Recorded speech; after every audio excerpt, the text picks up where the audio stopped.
Thank you very much. Dear ladies and gentlemen, it's my honor to speak to you today on behalf of 160,000 Jewish students that we, the European Union of Jewish students, represent all across the continent.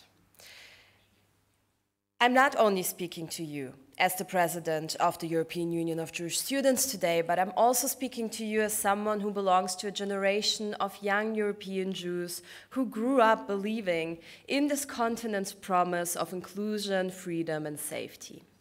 I was born in Belarus, I was raised in the south of Germany, and I've spent the past years representing Jewish students across more than 36 countries.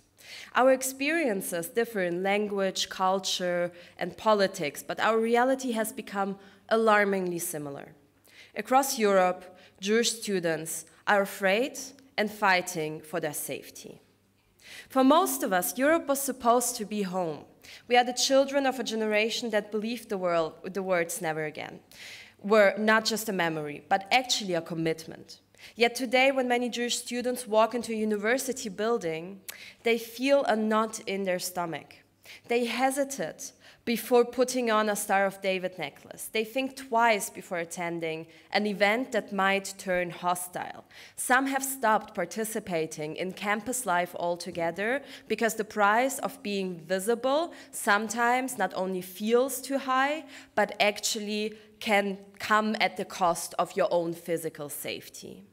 Over the past 2 years, anti-Semitism has returned to places where it should have been unthinkable. In lecture halls, student unions, academic debates, posters glorifying terrorist organizations, chants calling for the destruction of Israel, the only Jewish state, and online campaigns targeting Jewish societies have become part of our reality. And perhaps even more painful than the hostility itself is the silence that often follows it. When Jewish students speak about anti-Semitism, we are too often told that we are overreacting, that we are politicizing or distracting from actual other causes. This silence isolates us. It tells us that our pain is inconvenient and that our safety, in the end of the day, is negotiable. I've spoken to students in Berlin, Paris, Warsaw, Madrid, and Brussels who describe the same experience. When they raise concerns, they are met with avoidance or vague words about neutrality. But neutrality in the face of hate is not neutrality, it is complicity. Universities are meant to be places of dialogue and critical thinking, and yet too often the reality is that they have become spaces where Jewish voices and everyone who allies with us are shouted down or erased. And what is happening on our campuses is not an isolated national issue, it is a European one. Anti-Semitism moves faster than national borders. The same slogans, the same conspiracy myths, the same denial of Jewish identity appear in different languages across the continent, spread through digital networks. The EU Fundamental Rights Agency has long warned about rising anti-Semitism, but what we see today among young people is unprecedented. Jewish students are caught between two worlds, an online sphere filled with hate and disinformation, and a physical environment that no longer feels safe.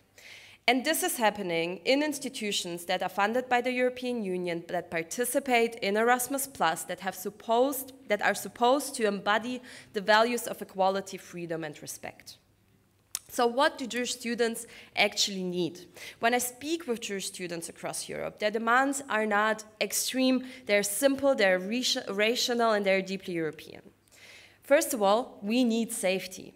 Universities must protect all their students, and that includes Jews. Hate speech, intimidation, and the open support of terrorist organizations have no place in academic environments.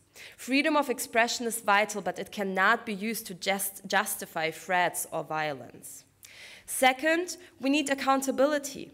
When anti-Semitic incidents occur, universities must respond clearly and publicly. There must be transparent investigations and, when necessary, disciplinary action.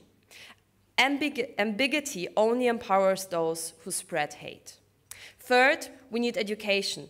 Anti-Semitism is not only a matter of ignorance, it is often embedded in language and culture. Education about Jewish life, history, and anti-Semitic narratives should be a standard component of higher education and youth work. I strongly believe that, for example, the Erasmus Plus program, the European Solidarity Corps, should integrate training modules on anti-Semitism, Jewish identity, and interfaith dialogue into their programs, and it's a shame that that has not happened yet. Fourth, we need inclusion. Jewish students do not want to be guests in Europe,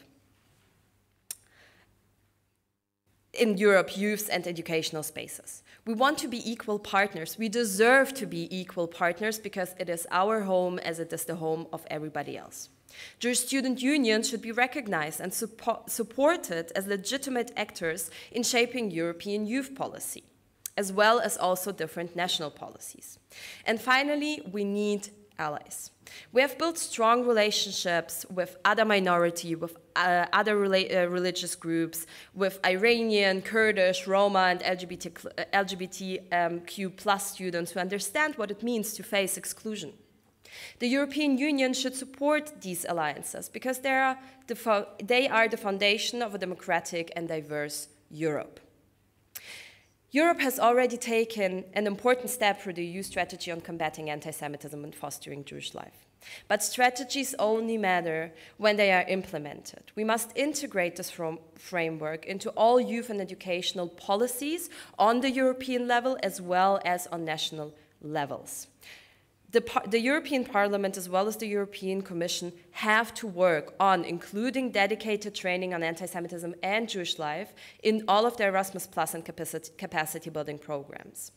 They have to establish a formal cooperation between DG EAC and DG JSUD to monitor discrimination affecting Jewish youth and to share expertise. They have to encourage member states to appoint focal points on anti-Semitism within universities. They have to promote exchange between institutions that have successfully built inclusive campuses. Fighting anti-Semitism cannot remain a niche concern. It must be mainstreamed across the European project because it tests our credibility as a union that stands for human dignity. I often say that Jewish students must reclaim a narrative. For too long, Jewish life in Europe has been spoken about only through the lens of history, of memory, and of tragedy. But Jewish life is not only about what was lost, it is also about what continues to exist. It's about creativity, it's about activism, and it's about the active contribution of Jewish youth organizations to European societies for decades. When Jewish students organize cultural festivals, run for student councils, or take part in European youth forums, they embody what Europe's claim to stand for: diversity, civic engagement, and freedom. We are not asking to be tolerated. We are asking to belong, fully, unapologetically, and visibly. How Europe treats its Jewish student is in the end of the day a test for what kind of Europe we are building. Are we a union that only remembers its values, or one that actually lives them? When I enter a campus where Jewish students hide their symbols, I'm reminded that anti-Semitism is never just about the Jews. It is a warning that our democratic foundations are eroding. If we cannot guarantee that a Jewish student can wear a Star of David on an Erasmus exchange without having fear, then our union has a lot of work to do. Dear ladies and gentlemen, I stand here today as a young European woman, a student, and a Jew. I have faith in this continent, even when it disappoints me over and over again. I still believe that Europe can be a place where Jewish life is not merely protected, but celebrated, where our history is remembered, and our future is built together. But that belief needs your action, it needs the action of the European institution, it needs the action of national member states, it needs the action of civil society all across the continent. When Jewish students enter classrooms with fear, I ask you all to listen. When we speak up, I ask you to amplify our voices. When we demand safety, I ask you to deliver it, not only in resolutions, but in real structural change. Let us make Europe a place where Jewish students can not only survive, but thrive. Because when we thrive, Europe thrives too. Thank you so much.